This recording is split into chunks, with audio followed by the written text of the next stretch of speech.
Good morning, Australia. Good afternoon, New Zealand. Welcome to this, the CIBSE ANZ Annual Seminar, a 2020 vision for a 2030 reality. My name is Mark Crawford, and I am the chair of the CIBSE ANZ region. And today, I will be your host and master of ceremonies for this exciting event. The world which we live in is ever changing, and in many respects, it is changing far quicker than expected. This is particularly the case with our environment. Be it through natural events or through the consequence of human intervention, our planet is warming. The real and predicted effects of this warming is well documented. In fact, in our two countries, the energy use of the buildings we live and work in contributes to around 40% of our country's total energy use. We know that many of our buildings do not operate efficiently. We know this can be improved upon greatly. The Chartered Institute of Building Services Engineers are well placed to influence how our new and existing buildings can be improved, to reduce their overall energy use and help to reduce our carbon footprint on this planet. Indeed, hosting this event as a single webinar, rather than 4 or 5 live events, has reduced our carbon footprint as the associated travel has been reduced to almost nil. The virtual format of this seminar has allowed us to deliver in one 6-hour event that spans the 5 time zones across New Zealand and Australia. It also allows for a global audience. So we're very pleased to welcome you all here from the 4 corners of this amazing planet. A virtual seminar may not have the same appeal as a face-to-face format. We realise that one of the more important and enjoyable aspects of our annual seminars is the ability to chat with our esteemed speakers during the breaks. You will be pleased to know that this ability has been factored into this virtual seminar. As you may have already experienced, our AV setup today provides a social lounge with a number of virtual networking tables that you can join at your leisure. Throughout the day, there will be opportunities to have discussions with our speakers, our event partners, other delegates, and the CIBSE representatives within these lounges. Just like the real thing. Well, almost. This approach is a first for the ANZ region, and we are extremely excited to bring you this seminar. Our lineup of speakers is world class, and our topics are exciting, stimulating, and very informative. During each presentation, some of which are pre-recorded and some live, you will have the ability to pose questions to the speaker or panel using the question facility provided on the AirMeet platform. Alternatively, if you see a question from another delegate that you would like to be asked, please press the like button. At the end of the presentation, there will be a 10-minute question and answer session. The most popular questions will be put to the presenter. We will try to get through as many as we can within the time, but don't be disappointed if your question does not get asked. There will be further opportunity to discuss with the speakers in the social lounge at the breaks.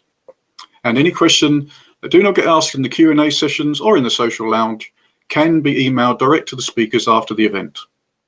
On behalf of the Chartered Institute of Building Service Engineers, and particularly this ANZ region, I'd like to thank all of our speakers, our presenters, and our event organisers for their part in producing this seminar. There is indeed a huge amount of effort to develop and deliver such an event, and I am hugely thankful to you all. My final, most important message is a thank you to all of our generous sponsors. Without their kind generosity and support, this event would not be able to be held. So, can I please have a virtual round of applause for our platinum sponsor, Stiebel Eltron, our gold sponsors, Temperzone and ARBS, and our silver sponsors, Belimo and Integral Group. I really hope you all enjoyed this seminar and look forward to hearing your feedback. It it may indeed influence how we deliver our seminars in the future, with or without COVID. Thank you once again for all of your support. I welcome Were Maeva to deliver the Pothory. Tēnā koe te rangatira o tira, tēnā koutou. Me tima tai mai pēnei ni. Tai ake rā, tai ake rā. Tai ake rā, ko te kawatua tahi, ko te kawatua rua, ko te kawatua toru, ko te kawatua whā, ko te kawatua rima. Ko te kawatua ono, ko te kawatua whitu, ko te kawatua waru, ko te kawatua iwa, ko te kawatua ngāhuru, ko te kawa kia io matua anu. Eio nui, eio roa, eio takitake, eio pūkenga, eio wānanga, eio te pū o ngātua. Kia takataka te kāhui o te rangi kia pau, te pūtango e nei tau wira, o e nei tau ra, puta ki te whia, ki te awa marama, whāno, haramai te toki. Haumi, huie, tāiki e. Ko papatua nuku te paparahi, ko ngā maunga, ngā paupau, ko te rangi e titiro iho nei te tuanui, ti hei maurio. Ko te mea tuatahi ki tō tātani atua, ko ia te timatatanga me te whakootinga o ngā mea katoa, ko roori ki tōne ingatapu. Ke ngā mate ki rungi a koutou, ngā mate ki rungi a mātou, ngā mate huhua o te ao nei. Haere, haere atura. Haere atura ki roto i tērā o ngā Hawaii ki tanga. Ara, Hawaii ki nui, Hawaii ki roa, Hawaii ki pāmāmao. Nō reire ngā mate, haere atura. Whakahokia mai tōku mihi, ki rongi tōku nei kingi tūheitia pōta tau te whero te tuawhitu. Me te kāhui ari ki e nohonara, ki rongi tōna ahura tapa kei tūranga wai, nō reira, rire, hau, pai mārire ki aia, pai mārire ki a rātau te kāhui ari. Hoki mai ngā whakaaro nui, o e tēnei o ngā kōrero kia koutou, wa hara mai nei ki rungi tēnei o ngā upura. Nō reira, nau mai, hara mai, whakatau maira. Whakatau maira ki rungi ngā hotanga o te ao, o tira i ngā hotanga o tēnei o ngā kaupapa. Nō reira, mai a mātau, ngai Māori mai a mātau, no tēnei o ngā whenua Aotearoa, e toru atu rā, i ngā ringa kia koutou, o te whenua o moimoia, nei rā mātau e miki ana kia koutou. Nau mai, hara mai, whakatau maira. Whakatau maira ki rungi te aroha, ki rungi te rangi Māori, ki runga i te whakaaro rangatira. Kua piri mai e tātou katoa, ki rungi i tēnei o ngā epurangi. O tira, mo te kaupapa nei, e haere ake nei tēnei o ngā rangi, no reira.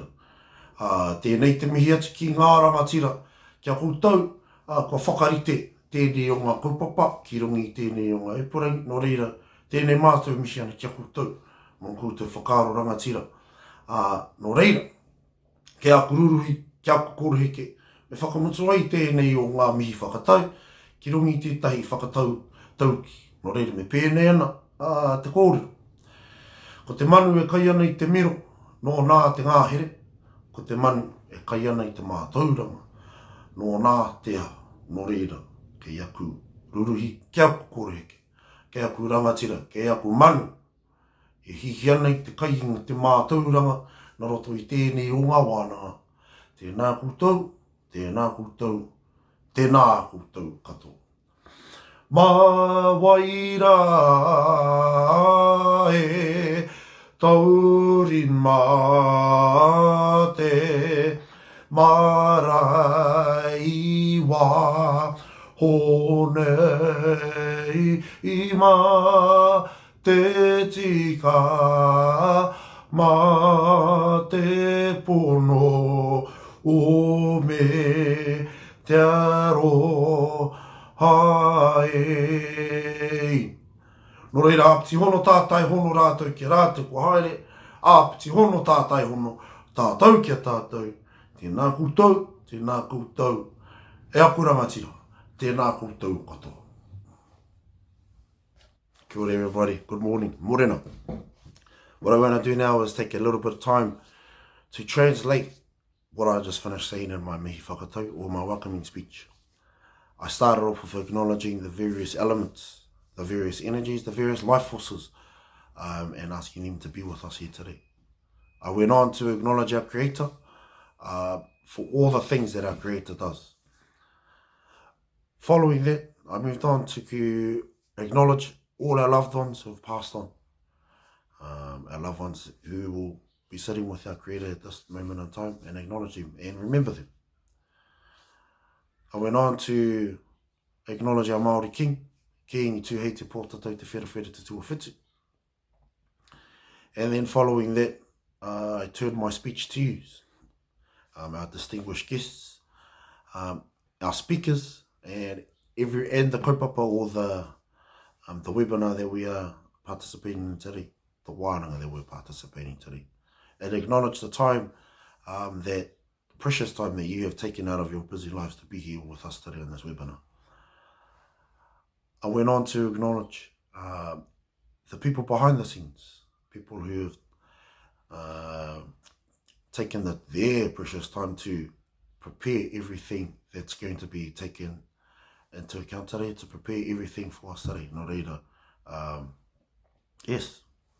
Salutations to you all. I finished off my welcoming speech with a very well-known proverb within Aotearoa, within New Zealand, and it goes like this. Ko te manu e kai ana I te miro, nō nā te ngāhere. Ko te manu e kai ana I te mātauranga, nō nā te ao. Roughly translates into, the forest belongs to the bird who feasts on the miroberry. The world belongs to the bird who feasts on knowledge. Nō reira. To our distinguished guests, to everybody here today, tēnei te mihi atu, kia koutou katoa. Just wanted to acknowledge you all here today. Nō reira, kia aku rangatira, kia aku ruruhi, kia aku koreke, kia aku manu o te ao. Tēnā koutou, tēnā koutou, tēnā koutou katoa. Kia ora.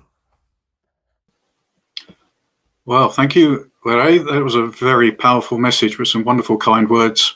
And I would like to thank you for taking your time out, your precious time out, to help us to welcome everybody to our presentation. So thank you once again. Do really appreciate it. We're next joined by Michael Hromek, who's descended of the Yuin people, the Budawang tribe. Michael is a technical director, Indigenous Architecture Design and Knowledge at WSP, where he has been instrumental in driving Aboriginal design principles on major road and rail projects in the last 3 years. Michael was also a researcher and professor tutor at the University of Technology, which is Sydney's Jumbunna Institute for Indigenous Education and Research. Welcome, Michael. Thanks, Mark. I'm Michael Hromek Brown, family's Budawang Yuin, connected to the Browns and the Butlers down near Shoalhaven area. Obviously, Hromek is not an Aboriginal name, that's Czechoslovakia, that's my father's side of the family. So I'm an architect and PhD candidate at the University of Technology in Sydney, doing a PhD on Redfern and Aboriginal notions of space and urban spaces. But I'm also doing major projects work with WSP, and really ensuring that a lot of major projects are getting Aboriginal design input, are community involved, and most importantly are appropriately designed, and ensuring that any design outcomes are quite strong, have contemporary underpinnings, and very much community endorsed. So thank you very much. Excited to be here. So I want to start by acknowledging country. I want to acknowledge the countries that everyone is on today. I'm on Durham country today in Rozelle, and I acknowledge the elders past and present who are the holders of knowledge of this country, and acknowledge all the elders past and present of the various countries that you are upon as well. So I wanted to talk about this concept of resilience through a broader scale of property and place, and much more around the idea of planning and master planning, and how Aboriginal planning principles can start to inform some of these activities, but also are deeply connected to the idea of resilient places, resilient country, etc. So part of understanding country is to break it down, and to talk about resilience, we need to understand country first. So for a lot of Aboriginal people, understanding country is a very different thing, but for me, it's in this kind of order of earth, sky, water, vegetation, and people. The earth determines the type of rock. It determines what sort of vegetation will grow in that rock.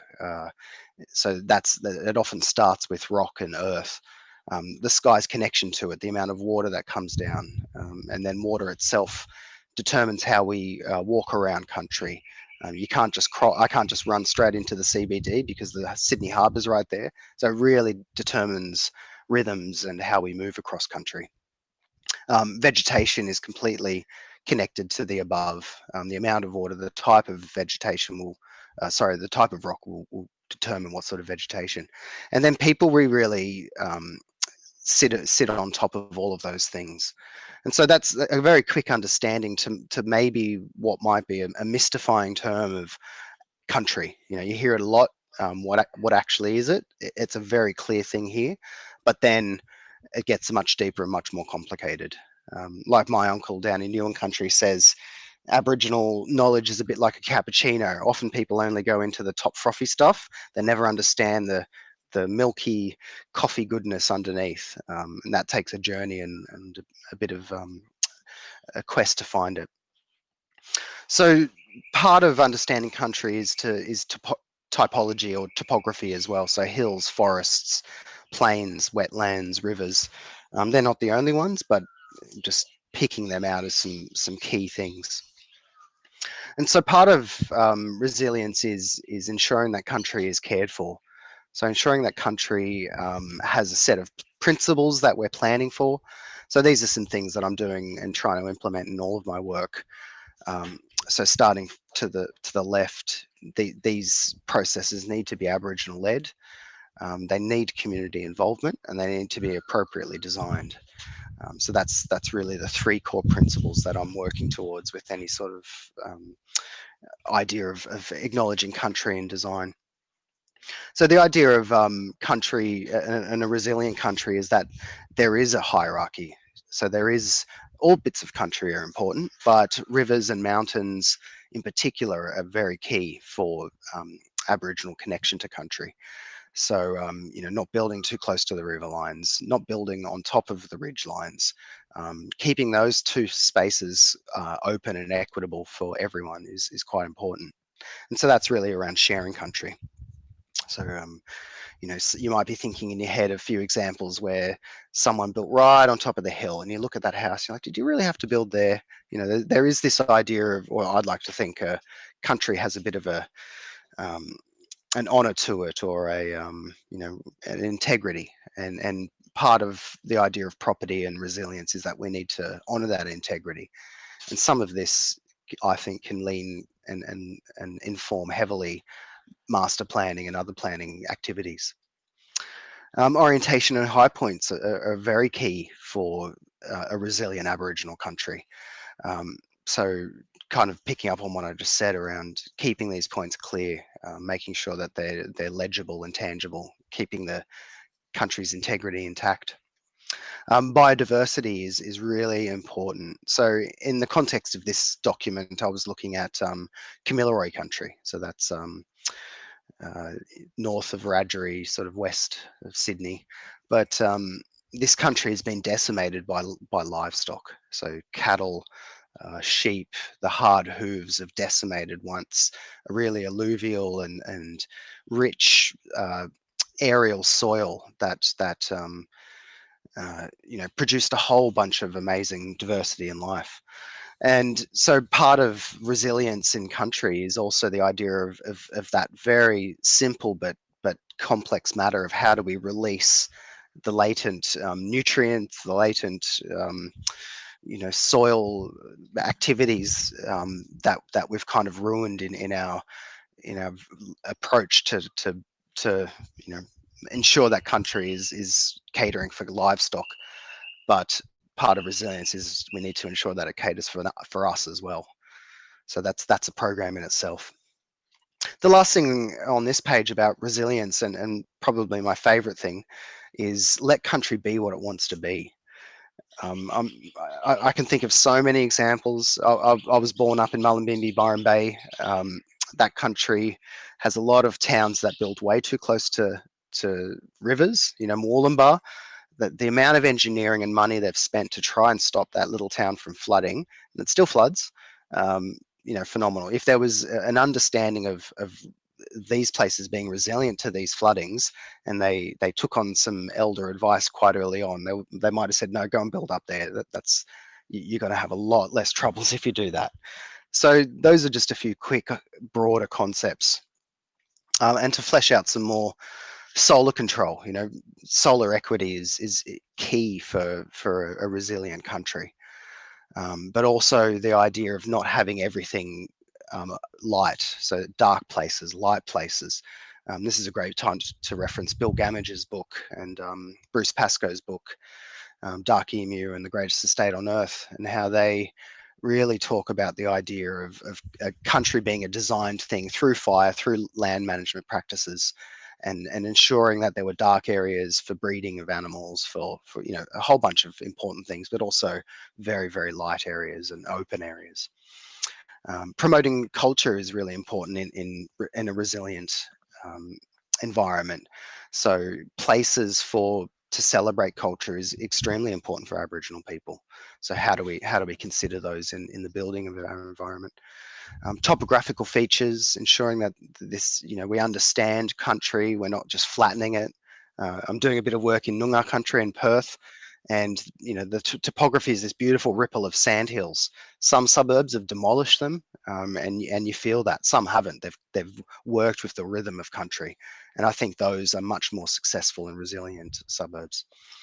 Resilience in terms of area rotations, really obvious stuff. You know, I think a lot of people understand Aboriginal land management practices and the concept of moving around country and caring for that country. So country isn't just by itself; it's a two-way relationship with people. High points and diverse vegetation, really just kind of closing off on those points. So hopefully that gave you a very quick understanding of what I'm looking at in terms of a high level idea of resilient country. Once we zoom into different scales, it's a very similar but different set of problems. So, you know, we're talking about the place precinct scale. We could zoom in and start talking about a block, a building, and how that relates to Aboriginal resilience. We can zoom in even closer into spaces and places. You know, let's start to talk about landscape in that sense. So hopefully that gave you a good idea of a broader sense of resilience. And thank you very much for listening. Well, thank you, Michael. What a fascinating presentation. And there was 4 words that stuck in my mind from that presentation: understanding, honour, integrity and resilience. I think they could be the guiding principles for our design in the future, for our future buildings.